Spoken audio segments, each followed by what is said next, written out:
Scallion pancakes are a super delicious and savory unleavened flatbread. They're nice and like flaky and crispy on the outside and then super tender and fluffy on the inside. I honestly love to eat them for all meals, breakfast, lunch, or dinner. Today I'm going to show you how to make crisp, savory Chinese-style scallion pancakes and get an insider peek at my go-to tips and tricks.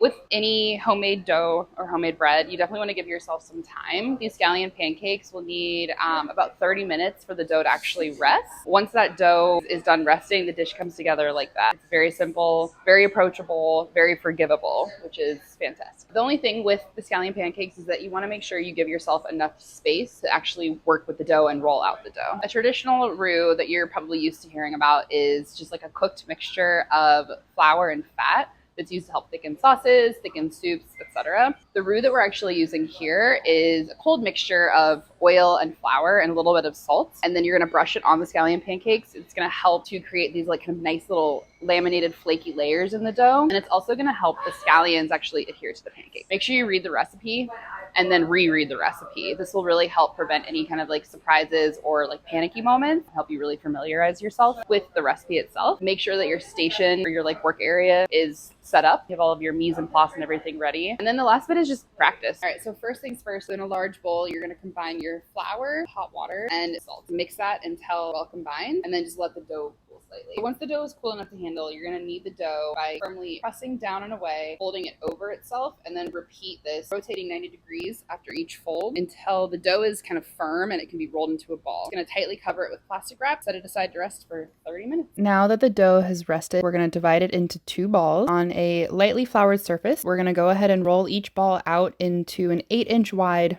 round. So now we're gonna brush the tops of each of these doughs with half of a tablespoon of our roux mixture here. We're gonna roll these up jelly roll style. Start at one end. It does not need to be perfect.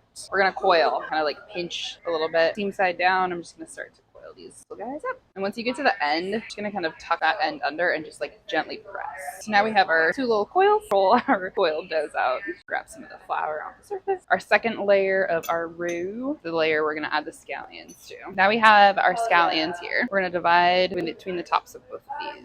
So now we're just gonna kind of like press these in a little bit. So now we're going to do another jelly roll, squeezing gently to kind of squeeze the sides a little bit, squeeze the seams, and then we're going to do another roll. You're looking for about a 1/4 inch thick for your pancake. The thinner you can get this, the better. This oil is now pretty hot in this pan, so you just want to very carefully lay it into the oil away from your body. And then we're just going to let it fry 2 to 3 minutes and give it a little shimmy shake until it's nice and golden brown, and then we'll flip it, give it another 2 to 3 minutes. Keep an eye out for Culinary Lab's hoisin steak and scallion pancake roll-ups on the HelloFresh menu.